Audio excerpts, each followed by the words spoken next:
Libro Cuando el cáncer toca tu puerta. Capítulo 1. Una vocecita. Las monjitas del hospital casi me hacían ingerir los calmantes a la fuerza. Decían que el dolor y la depresión que aparecen después de una pérdida como la que tuve son horrendos. Sin embargo, mi ser experimentaba una serie de sucesos sobrenaturales llamados milagros. ¿De qué te hablo?, te preguntarás. ¿O por qué te platico esto? Bueno, porque no quiero que te suceda a ti lo malo que me pasó a mí, sino lo bueno. Te cuento desde el principio. El año pasado oí una vocecita insistente dentro de mí que decía: debes acudir al médico para hacerte el Papa Nicolau, chequear senos y la menopausia. Según yo, era la simple voz de mi conciencia alertándome, y estoy segura que tú has oído la misma advertencia.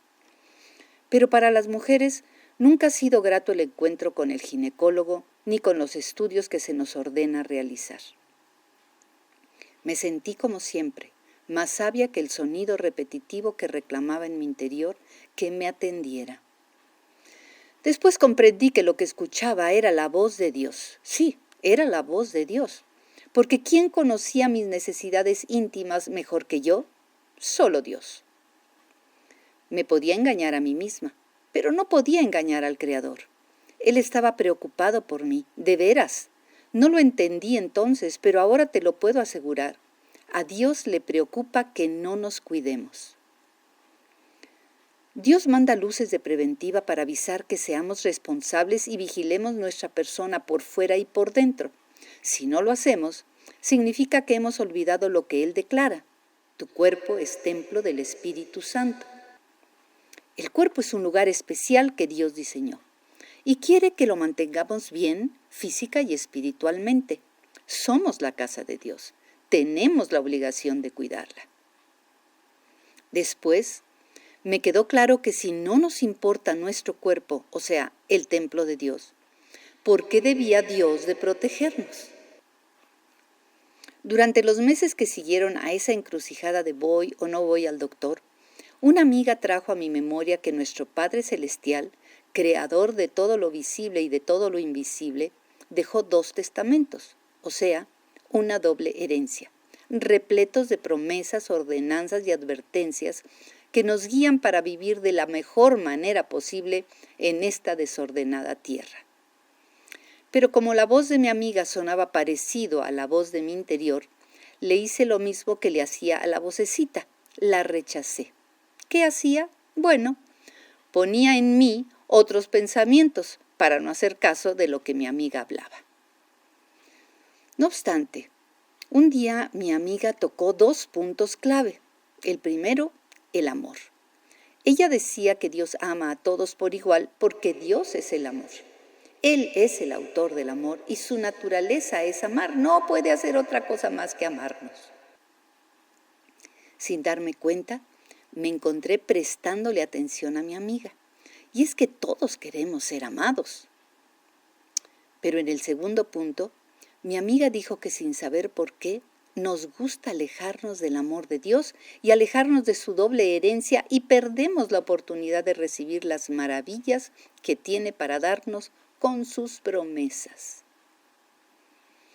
Mi amiga explicaba que no existe nada igual a la doble herencia escrita en la Biblia, la cual representa y describe el amor eterno e incondicional de Dios hacia nosotros.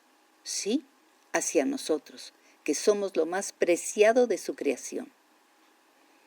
Sin embargo, aclaró que aunque Dios nos ama sin pedir nada a cambio, no sucede igual con sus promesas. Hay requisitos para que éstas se cumplan. Ella enfatizó que para recibir y disfrutar la herencia de bendiciones que Dios dejó en ambos testamentos, debemos llevar a cabo la condición máxima que es obedecer su palabra, que es obedecer a su pensamiento, obedecer su voluntad. Agregó que para hacer su voluntad necesitamos conocerla leyendo lo que dejó por escrito en la Biblia, y me llevó a un pasaje. Es necesario que sean constantes en hacer la voluntad de Dios para que consigan sus promesas.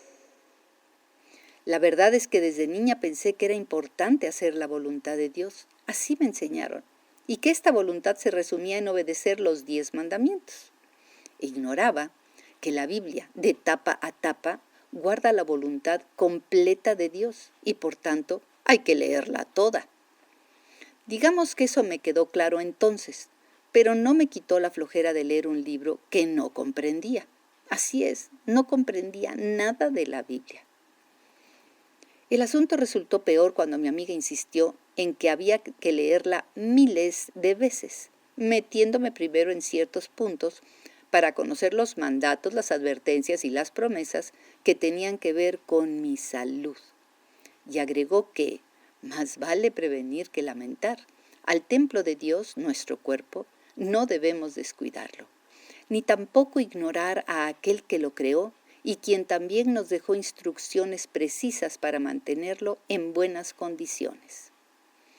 Entonces no entendí.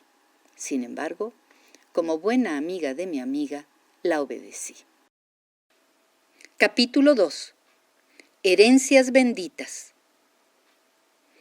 Busqué las 2 herencias que mi amiga decía, un poco por seguirle la corriente y dejara de molestarme, otro poco por curiosa, y otro tanto para no verme tan ignorante en el tema y presumir que leía la Biblia. Como humana, me interesó más leer lo que Dios prometía que lo que Dios ordenaba o advertía.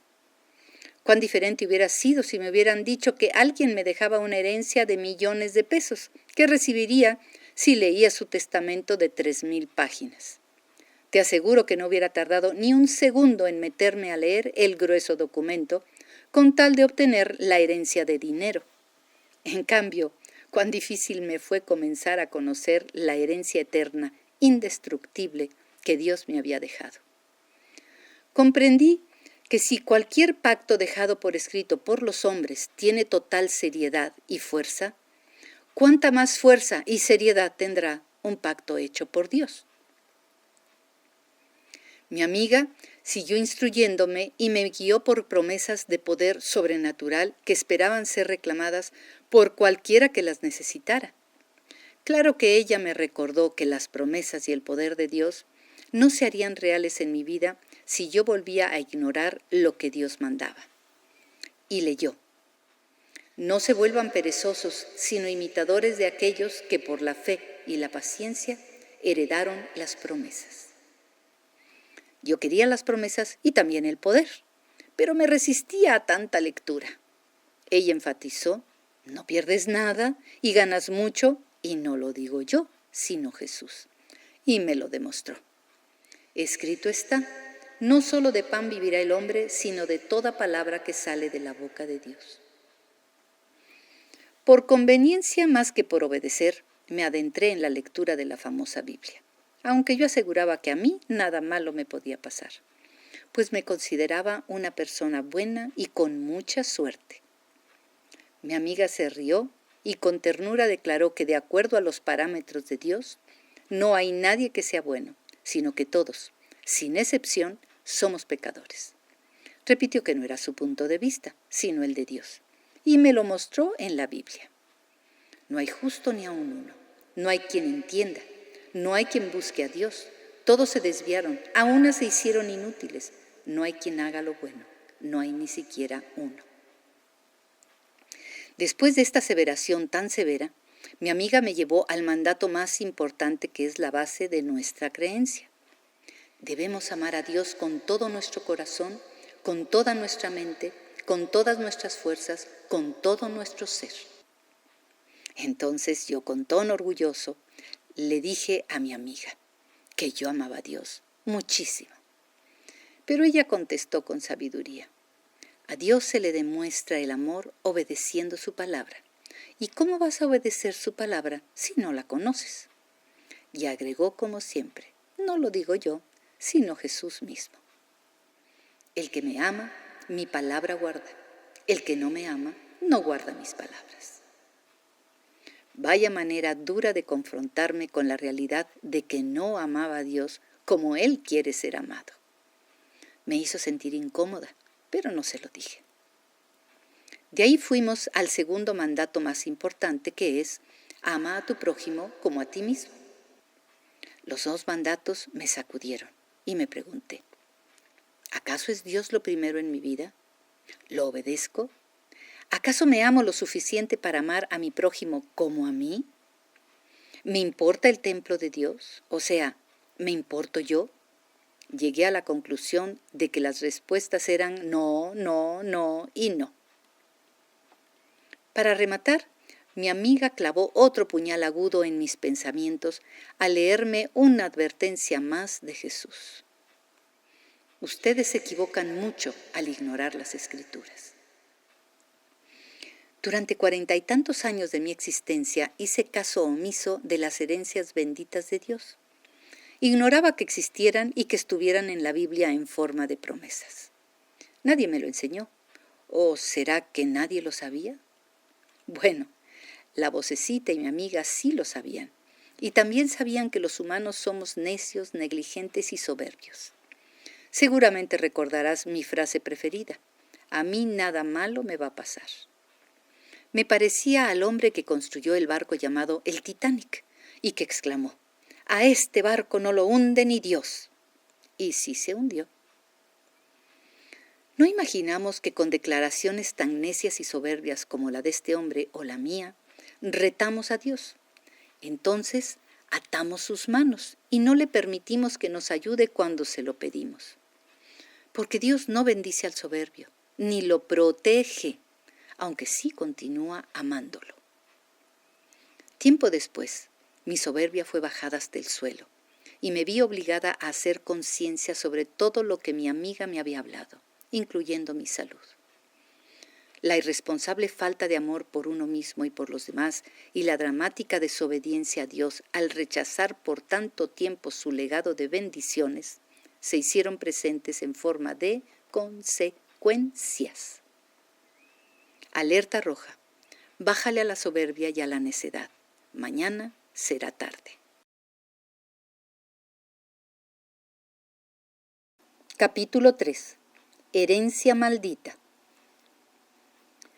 Dios se entristecía al ver que yo encontraba tiempo para realizar cosas que no me beneficiaban y que no encontraba tiempo para atender mi salud física, emocional y espiritual. Esta conducta equivocada se debió al desconocimiento que heredé de mi familia, quien decía amar a Dios, pero lo hacía a su manera, no como Dios quiere ser amado.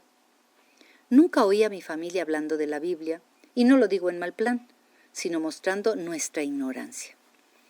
Tampoco se habló de conocer su palabra, como lo dice Jesús. El que me ama, mi palabra guardará. El que no me ama, no guarda mis palabras. ¿Lo recuerdas? Yo presumía que mi gente era capaz de enfrentar cualquier adversidad sin la necesidad de molestar a Dios. No sabíamos que esa era una manifestación de soberbia, hasta que todo cambió cuando una de mis hermanas, a sus jóvenes 27 años, enfermó de cáncer. Nadie está preparado para recibir la noticia de que un ser amado ha sido atrapado por la horrible enfermedad. Cuán difícil es enfrentar tanto dolor. Se intentan todos los caminos y fórmulas existentes para la curación, pero nada da resultado. Entonces, la mente se nubla y aparece la frustración ante tanta impotencia. Decidimos que no hay más que hacer, que esto es la voluntad de Dios y nos damos por vencidos. La familia desconocía que la verdadera voluntad de Dios es que estemos sanos, lo mismo que se desconocía la tesis de que la enfermedad fuera una herencia maldita. Hoy los científicos afirman que sí se hereda, y en el caso de mi hermana se manifestó con claridad. ¿A qué me refiero? Mi abuela paterna tuvo cáncer de seno. Su hijo, mi tío, cáncer de garganta y lengua. Fue espantoso. Después tocó a mi hermana, quien empezó por un seno, luego el otro, se extendió hasta alcanzar hueso y cerebro. Quedó invadida. ¿Cuánto sacudió a mis padres tal tormento? La desesperación los llevó a recurrir, además de a los médicos, a cuanta cosa hubiera a su alcance. Brujos, hierbas, limpias y cualquier invento o descubrimiento que surgiera. También clamaron por un milagro y suplicaron a todo santo, a toda virgen y al Todopoderoso. La respuesta no llegó. Parece que en el plan de Dios estaba escrito que mi hermana muriera joven, aunque nuestro anhelo fuera diferente. Lo benéfico hubiera sido que conociéramos los pensamientos de Dios y los hubiéramos hecho nuestros para pensar como Él y actuar según su voluntad. Y nos lo dejó por escrito, como siempre. Mis pensamientos no son sus pensamientos, ni sus caminos son mis caminos. Hoy sé que el milagro no se dio porque nunca lo pedimos como lo enseñó Jesús, diciendo: todo lo que pidan al Padre en mi nombre lo haré para que el Padre sea glorificado en el Hijo. Si algo piden en mi nombre, yo lo haré. Sí lo recuerdas, ¿verdad? 6 veces repitió Jesús esta enseñanza a sus discípulos antes de morir. Se aseguró que no la olvidaran. Así que si algo pedían, debían dirigirse al Padre en el nombre de Jesús para conseguirlo. Pero mi familia nunca pidió al Padre por la salud de mi hermana en el nombre de Jesús. Desconocían su palabra, sus promesas, su voluntad. También aprendí que a nuestro Señor no le gusta que lo rebajemos a ser uno más en una lista de ayudadores a los que invocamos. Y es que, como Jesús es el único que dio su vida por nosotros, considera que invocar otros nombres junto con el suyo es una ofensa y esto detiene su ayuda, y Él nos lo advierte. Yo, el Señor, este es mi nombre, y a ningún otro daré mi gloria, ni a ídolos mi alabanza. Para colmo de males, la historia de la aterradora enfermedad golpeó a mi papá también. La vejiga fue el blanco perfecto para que el enemigo comenzara a atacar. El cáncer se repitió en varias zonas del cuerpo. Mi padre entró y salió de quirófanos múltiples veces, aparentemente victorioso, pero el fiero adversario fue aniquilándolo con crueldad, como a un prisionero en el campo de concentración. La guerra fue terrible. Por desgracia, en la búsqueda de soluciones repetimos errores. Y en la forma de pedir milagros también. La ignorancia espiritual volvió a ganar. Hoy pienso que si la ignorancia en cualquier tema produce tanto daño, ¿por qué seguimos con la flojera de leer, de estudiar y aprender sobre Dios y su palabra? ¿Quién nos lo advierte? Mi pueblo fue destruido porque le faltó conocimiento.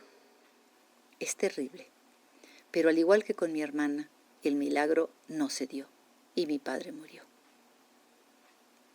Parecía después de un tiempo tranquilo que la maldición cerraba su círculo, pero, tristemente, un día esa maldición decidió continuar su jugada con mi familia. Capítulo 4. Cuando el alma prospera. La 6ª quimioterapia fue terrible, la peor. El tratamiento tenía que ser el más agresivo para acabar con el cáncer. Y adivinaste. Hice caso a la vocecita, fui al doctor y vaya sorpresa, encontró tremendo tumor. Sí, la maldición familiar me alcanzó. No lo descubrieron antes porque los síntomas te conducen a creer que tienes otro tipo de problema. En mí se manifestó mucho cansancio, insomnio, mal humor y resequedad extrema que provocaba infecciones constantes en los ojos y me dificultaba sonarme, lo mismo que tener una relación sexual. ¿Quién asoció mis achaques con semejante mal? Nadie. El tumor creció dentro de mi seno izquierdo por casi 6 años, sin dar ningún aviso que sirviera de advertencia. Los médicos llaman a este cáncer el enemigo silencioso. Por eso hay que ir a los chequeos anuales. Dios, en su infinita misericordia, me había dado tiempo extra para ponerme a cuentas con Él y con toda la gente que tuviera que hacerlo. Y también para que aceptara mi fragilidad humana. Yo no era tan fuerte ni tan grandiosa como me creía. Además, esto me haría buscar su ayuda, rogando al Padre en el nombre de Jesús. Me revisó la ginecóloga y después un oncólogo al que yo no conocía. Este me dio la mala noticia. De inmediato recurrí al oncólogo que había atendido a mi familia y que era un buen amigo y me dio otra mala noticia. El tumor había crecido tanto que era probable que perdiera el brazo del lado afectado. Entré en pánico. Mi trabajo consistía en tocar el piano. Ya no pensaba en el seno, sino en el brazo, mi herramienta de trabajo. Y vinieron a mi mente promesas que había memorizado para agradar a mi amiga, como: hijo mío, yo quiero que seas prosperado en todas las cosas y que tengas salud, así como prospera tu alma. La verdad, me urgía que mi alma prosperara para tener salud, así que la Biblia se volvió mi prioridad y encontré varias maravillas, como por ejemplo: clama a mí y yo te responderé. Traeré sanidad y medicina, los curaré y les revelaré abundancia de paz y de verdad. Imaginaba mi persona frente a Jesús instruyéndome y diciendo: hasta ahora nada has pedido en mi nombre, pero pide y recibirás para que tu gozo sea completo. ¡Qué maravilla! Comencé a rogar en voz alta al Padre en el nombre de Jesús que las promesas de sanidad se hicieran realidad en mi cuerpo. Y Él me alentaba con más versículos y pasajes que me llenaban de valor y esperanza. Nadie te podrá hacer frente, no te desampararé. Solamente esfuérzate y sé muy valiente. No se aparte de tu boca este libro de la ley. De día y de noche meditarás en él para guardar y hacer conforme a todo lo que está escrito, porque entonces harás prosperar tu camino y todo te saldrá bien. Yo, el Señor tu Dios, estaré contigo donde quiera que vayas. ¡Wow! Dios me hablaba a través de su palabra. Me decía que el cáncer no me mataría. Me pedía que no soltara la Biblia ni de día ni de noche. Me aseguraba que Él estaría conmigo siempre y hasta el día de hoy lo ha cumplido. Hermoso panorama entró por mis ojos y llegó a mi corazón. Dios me prometía que actuaría en mi favor con un milagro o muchos, ya fuera directo de Él o por medio de la ciencia. Escuché a la vocecita pidiéndome que si realmente confiaba en las promesas de Dios, me quedara con el médico desconocido. Me decía que Dios quería que el aplauso fuera para Él y no para los doctores, cuando lo sobrenatural viniera sobre mí, porque nadie más que Él hace las grandes obras, nadie, y lo dejó por escrito. Toda buena dádiva, todo don perfecto desciende de lo alto, del Padre de las luces. Obedecí, me quedé en manos del desconocido, me operó, extirpó seno y ganglios, cortó músculos y nervios que podían inhabilitar el brazo, pero confiaba en que si yo era obediente, mi Dios cumpliría sus promesas, porque Dios no es como los mortales, ni miente ni cambia de opinión. Él dice y hace, Él promete y cumple. Como ves, decidí agarrarme de Jesús y su palabra como uno se agarra de un salvavidas en un mar agitado, porque eso hace Jesús, salva vidas y almas, y lo confirma. Porque de tal manera amó Dios al mundo, que ha dado a su Hijo unigénito, para que todo aquel que en Él cree no se pierda, mas tenga vida eterna. El que en Él cree no es condenado, pero el que no cree ya ha sido condenado, porque no ha creído en el nombre del unigénito Hijo de Dios. Capítulo 5. Combatiendo enemigos. Me avisaron que los fluidos de las quimioterapias eran tan agresivos que sí destruirían las células cancerosas, aunque al mismo tiempo arrasarían con mi sistema inmunológico. Destruirían lo enfermo y lo sano. Además, la enfermera que me atendía dijo que desde la primera quimio mis venas se quemarían. Sí, los enemigos estaban presentes, pero también estaban las promesas de Dios. Y escogía las que se adecuaban a cada momento, y las repetía, suplicando a Dios en el nombre de Jesús que se hicieran reales en mí. Por ejemplo, cuando pases por las aguas, yo estaré contigo, y si por los ríos, no te ahogarás. Y cuando pases por el fuego, no te quemarás, ni la llama arderá en ti. La promesa de que la llama no tocaría mis venas se cumplió. No obstante, otros efectos secundarios me consumían. El tracto digestivo se llenó de úlceras. La boca quedó escaldada. Tenía ardores insoportables en el cuero cabelludo, también frecuentes temperaturas altas. Además, apenas ingería algo de alimento y mi cuerpo lo rechazaba. Como ves, mi sistema inmunológico se encontraba por los suelos, sin defensas para pelear la batalla. A pesar del triste estado de mi cuerpo, la verdad es que no me encontraba en la agonía cruel que vi en mis seres amados. Sin embargo, los recuerdos atroces me hacían imaginar que en cualquier momento acabaría como ellos. La mente es capaz de convencernos de lo que sea y se puede convertir en el peor enemigo o en el mejor aliado. La depresión apareció en escena. Resultaba más aniquilador estar débil del ánimo que del cuerpo. Y repito, la mente es capaz de matarte o de levantarte.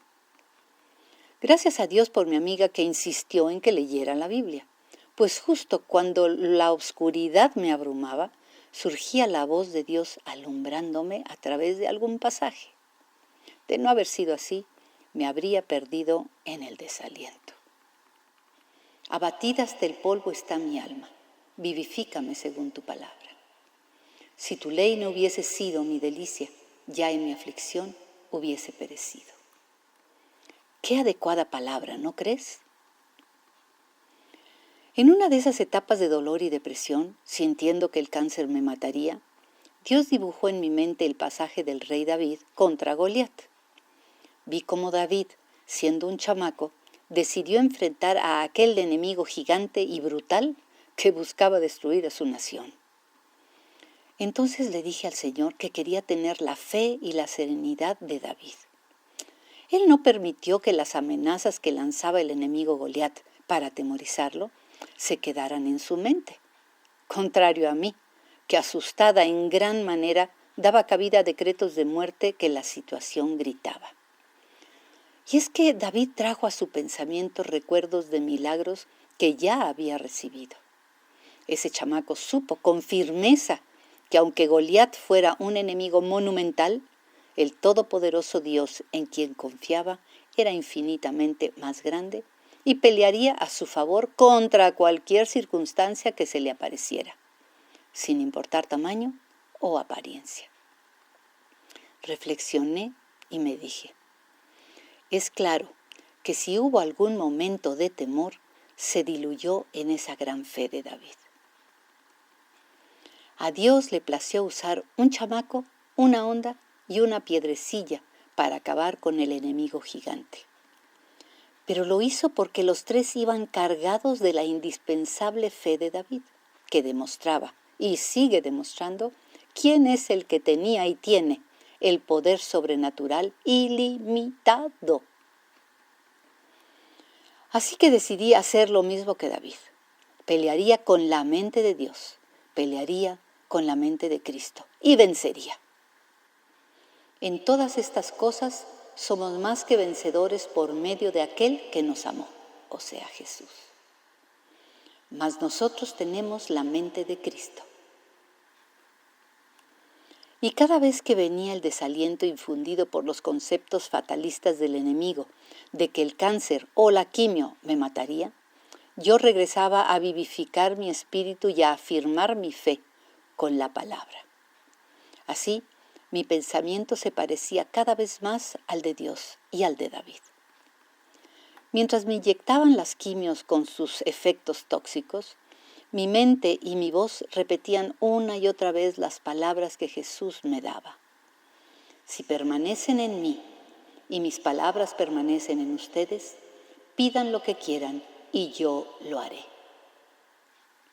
Me quedé pegada a la Biblia y traté de cincelar en mi memoria y en mi corazón cada palabra, cada promesa, cada mandato, haciendo mi mejor esfuerzo para poner por obra lo que Dios me decía. Y por supuesto que le daba las gracias por lo que estaba haciendo en mí, aunque todavía no se notara. Sabía que al final mi Dios ganaría la guerra, tal como lo promete. No teman ni se amedrenten delante de esta multitud tan grande de enemigos, porque no es de ustedes esta guerra, sino de Dios. Hoy tengo la certeza de que a nivel humano o científico no existen garantías contra el cáncer, pero sí las hay en el nivel divino. Así que este o cualquier terrible enemigo puede ser vencido con el poder de Dios, delegado en el nombre de Jesús, que sana y salva. Capítulo 6. Enemigo mortal. A lo largo de la enfermedad me quedó claro que el cáncer es un enemigo terrenal mortal. Lo vi en el sufrimiento y desenlace que provocó a mis familiares. También aprendí que hay otros enemigos, como las quimios, las radiaciones, el desaliento, la depresión, los alimentos nocivos y por supuesto el diablo. Y no cierres el libro, ni me digas loca, pues aquí vas a ver que el diablo es el peor enemigo de todos. Yo no creía que existiera, hasta me burlaba de los que decían tenerle miedo. Pero ahora lo creo, pues comprobé que si hay algo que el diablo consigue con facilidad, es que ignoremos la verdad de que sí existe. Fue triste descubrir que al no leer la Biblia, desaproveché, por un lado, el amor de Jesús y sus bendiciones, y por otro, desconocí la verdad de la existencia de este enemigo.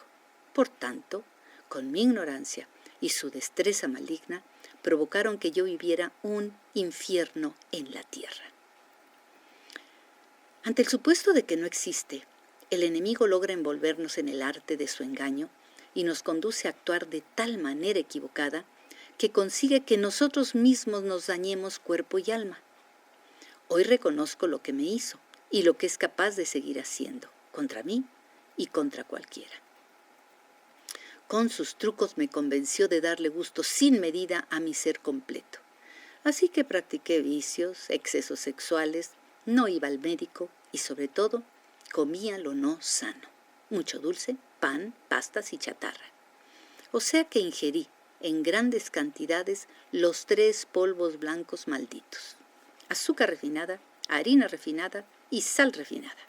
Y como el diablo ponía en mi mente una y otra vez esa frase que conoces de «a mí nada malo me va a pasar», nunca tomé en cuenta las consecuencias. Nadie lo hace.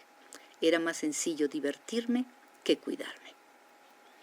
Para acabarla de amolar, también me dominaba el estrés. Mi responsabilidad y perfeccionismo eran enfermizos. Me exigía más de lo que me pedían en el trabajo. Quería quedar bien con todos. Fui una soberbia, tonta, que por encima de mi bien estaba el amor al halago de la gente y al dinero. Mi prioridad era alcanzar mis objetivos materiales y terrenales, sin darme cuenta del alto costo que finalmente pagaría con mi salud, con mi vida, tal como lo advierte San Pablo. Raíz de todos los males es el amor al dinero. Y, si todavía busco la alabanza de los hombres, no soy siervo de Cristo. Y es que el plan del diablo era y es acabar conmigo, y contigo también, muy lentamente, sin que me diera cuenta. Para cuando llegó el cáncer, los médicos se asombraron y me reclamaron por todo el mal que me hice a lo largo de mi existencia. Sus comentarios me confundieron, pero cuanto más me adentraba en la Biblia, me iba quedando claro que el deterioro de mi ser físico y emocional había sido una audaz artimaña diabólica. Y nos lo dice Jesús: el ladrón, diablo, no viene sino a hurtar, matar y destruir, pero yo he venido a dar vida y vida en abundancia. Ese ladrón diablo supo cómo hurtar mi vida de poco en poco, incitándome a causarme daño. Mi salud fue mermando hasta el punto de no retorno. Claro que nunca pensé que lo que hacía estuviera mal, pues la generalidad de las personas se comportaba como yo, se descuidaban como yo, pecaban como yo, aunque no lo viera así en aquel tiempo. Mi ceguera espiritual me había convencido de que yo hacía lo correcto, apoyada en una estúpida conclusión. Si lo que hago es lo que hace la mayoría de la gente, quiere decir que estoy en lo correcto. Gran trampa del diablo. Así, mi razonamiento trastornado por sus engaños me llevó a llamar a lo malo bueno y a lo bueno malo.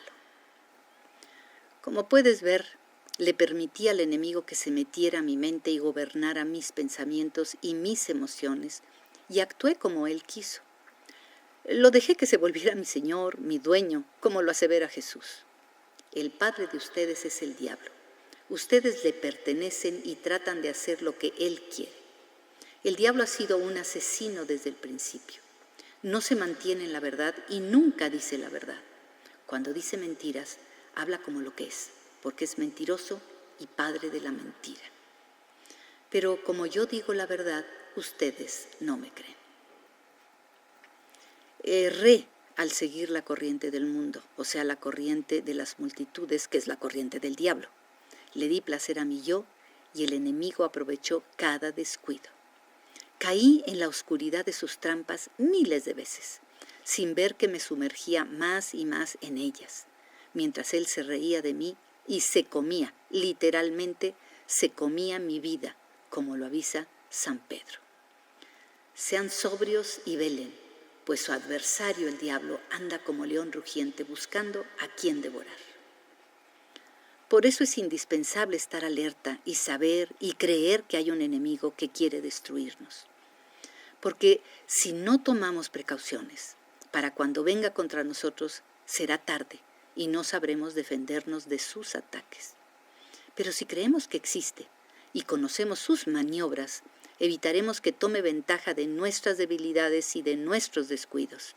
Entonces, y solo entonces, se reducirán las posibilidades de ser atraídos por sus puertas de tentación, ya que cuando entramos por una de ellas, lloramos amargamente por el resto de nuestra vida.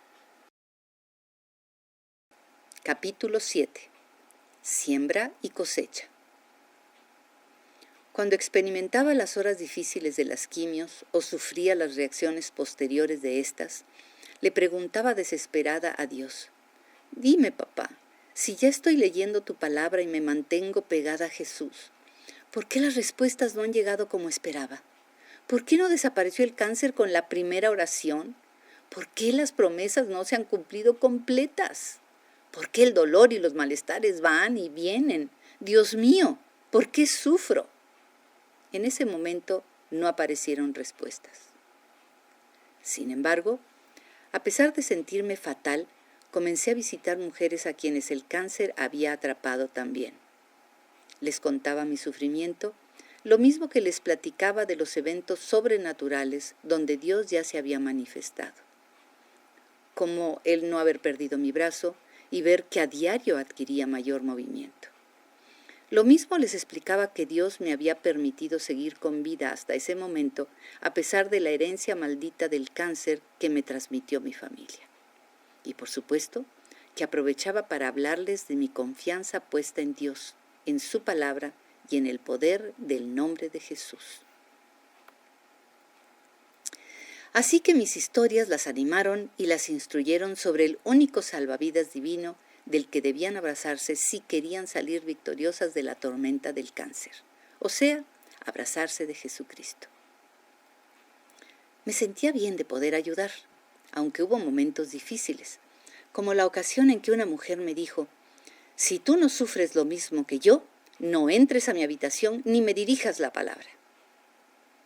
Fue lógico lo que ella reclamó, porque ¿cómo decirle que entendía lo que le sucedía si yo no hubiera pasado por los mismos tormentos?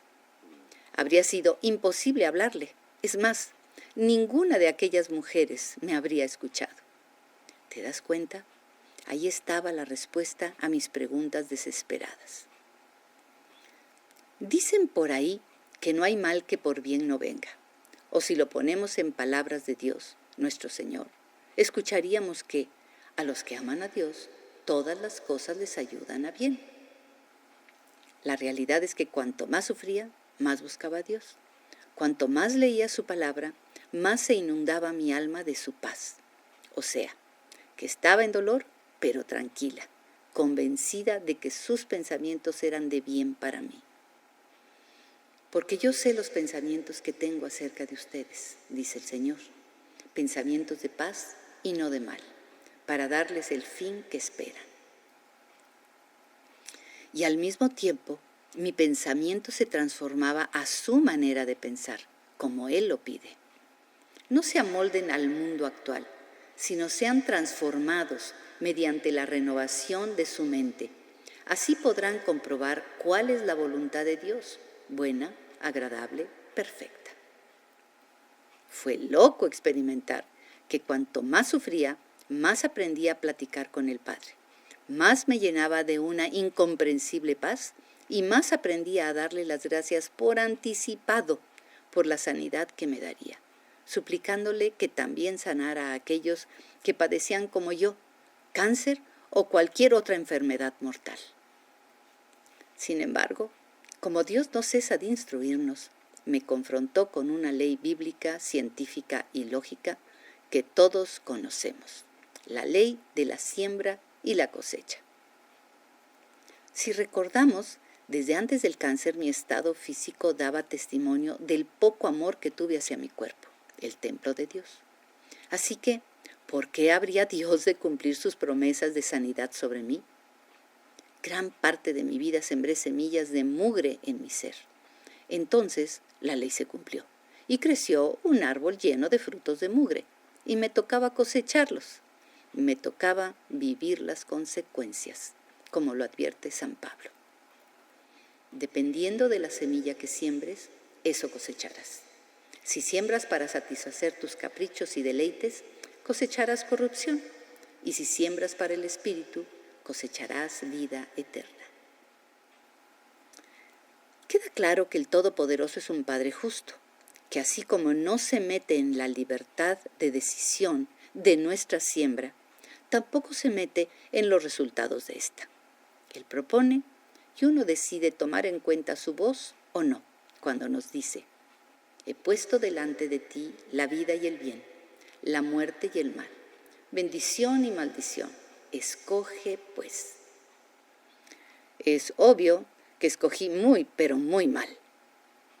Mis siembras erróneas me alcanzaron con efectos severos, cosa que Dios avisa en otros puntos del Antiguo Testamento. Sepan que su pecado los alcanzará. Los pecadores serán atrapados en su pecado. Por supuesto que al profundizar en la Biblia descubrí lo perfecto y bueno de Dios, y también descubrí lo imperfecto y malo de mí. Él advierte de peligros, lo mismo que ofrece promesas y soluciones a través de su vocecita y de su palabra. Y yo fui indiferente a todo, cuando me avisaba sobre cuál semilla era buena y cuál no. No presté atención, además que rechacé las enseñanzas de mi amiga. Tuve que reconocer delante de Dios que era culpable de todo el daño que me hice, y me arrepentí sinceramente, porque cuando reconocemos nuestros errores, Dios manda descanso, como lo dice San Pedro. Arrepiéntanse y conviértanse, para que vengan de la presencia de Dios tiempos de alivio. Capítulo 8. Dios de nuevos comienzos. Dios quiere morar en nosotros. Desea que su espíritu esté por siempre dentro de cada persona. Pero a pesar de que este es su anhelo más grande, Él no nos obliga a aceptarlo. Dios no toca el libre albedrío, no se mete en nuestra voluntad o en nuestra vida, a menos que lo invitemos, como dice Jesús en el libro de Apocalipsis. Estoy a la puerta y llamo. Si alguno oye mi voz y abre la puerta, entraré a él y cenaré con él y él conmigo. El libre albedrío es un regalo de Dios. Es la libertad de decisión que el Creador nos otorgó para escoger si hacemos su voluntad o la nuestra, si lo agradamos a Él o a nosotros, si tomamos el camino correcto o el equivocado, si sembramos virtud o maldad, vida o muerte. Y yo, como muchos, usé el libre albedrío de manera incorrecta. Te diré que en general fui una hija obediente. Siempre confié que mis padres me proponían lo correcto. Éramos una familia de moral íntegra que se regía, como la mayoría de las personas, por conceptos humanos basados en costumbres, tradiciones y herencias. Creíamos sinceramente que esa era la voluntad de Dios. Pero Jesús expresa con tristeza lo contrario. Han invalidado el mandamiento de Dios por sus tradiciones. En vano me honran, pues enseñan como doctrina mía los mandamientos de hombres. Vaya sorpresa. Estábamos sinceramente equivocados. Hubiera sido bueno que alguien nos informara que al leer la Biblia habríamos evitado grandes daños, como cuando lees el manual de un aparato recién comprado que indica lo que debes hacer y lo que no, y obedeces al pie de la letra, pues no quieres echar a perder la vida del nuevo aparato. Bueno, lo mismo habría sucedido con nosotros si hubiéramos leído el manual del fabricante, o sea, la Biblia, que atesora la voluntad de Dios. Al seguirla, no habríamos tomado decisiones equivocadas y, por tanto, no habríamos sembrado semillas de consecuencias negativas. Habríamos evitado tiempos de dolor, como nos dice San Pablo. Dependiendo de la semilla que siembres, eso cosecharás. Si siembras para satisfacer tus caprichos y deleites, cosecharás corrupción. Y si siembras para el Espíritu, cosecharás vida eterna. La verdad es que actuamos en ignorancia, no en maldad. Al principio me costó trabajo aceptar que el mal uso del libre albedrío me había hecho sembrar muerte en mi ser. Lo mismo que me costó trabajo aceptar que en los momentos difíciles uno busca culpables de lo que nos pasa. Hasta nos atrevemos a decir, Dios me mandó esta enfermedad, Él es el culpable. Para variar, la mayoría ignoramos que Dios provee salud y no enfermedad, como ya lo habíamos visto. Amado, yo quiero que seas prosperado en todas las cosas y que tengas salud, así como prospera tu alma. Ante este versículo, tomé la decisión de que todo en mi cuerpo, en mis pensamientos, en mis sentimientos, en mis actitudes, debía cambiar. Debía transformar mi estilo de vida completo. Era el tiempo de nuevos comienzos. Puse todo de mi parte para dejar de hacer mi voluntad y comencé a hacer la voluntad de Dios, pues quería sentirme bien en todos sentidos. Y por supuesto que me arrepentí de lo malo que había sembrado, que no fue solamente para provocar cáncer de cuerpo, sino que también provoqué cáncer en las relaciones familiares, cáncer en la economía, cáncer en las emociones. Así que obedecí lo que Dios dice a través de San Pedro. Arrepiéntanse y conviértanse para que sean borrados sus pecados. Así el Señor hará llegar tiempos de alivio.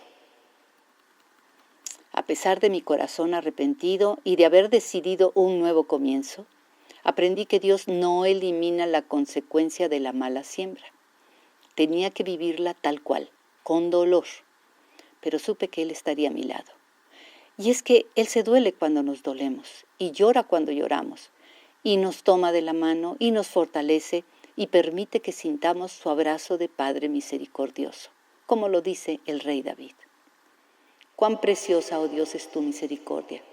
Por eso los hijos de los hombres se amparan bajo la sombra de tus alas, porque contigo está el manantial de vida. Es en esa misericordia donde el Dios que no saca semillas de maldad, sí saca provecho de la situación que estemos viviendo. De esta manera nos deja una enseñanza que nos eleva a un nivel superior de comprensión de su palabra y de Él. Y aunque no saque semillas, sí va secando árboles y frutos malos para que ya no nos perjudiquen.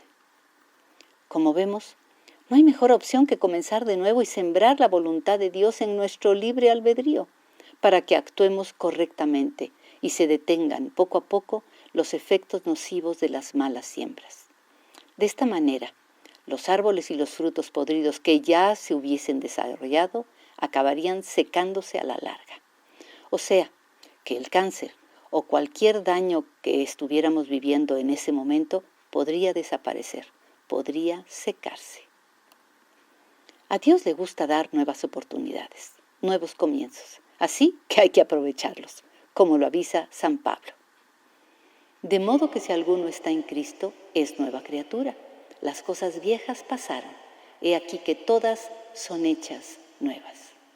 Dios tiene una nueva forma de vida esperándonos. Tomémosla.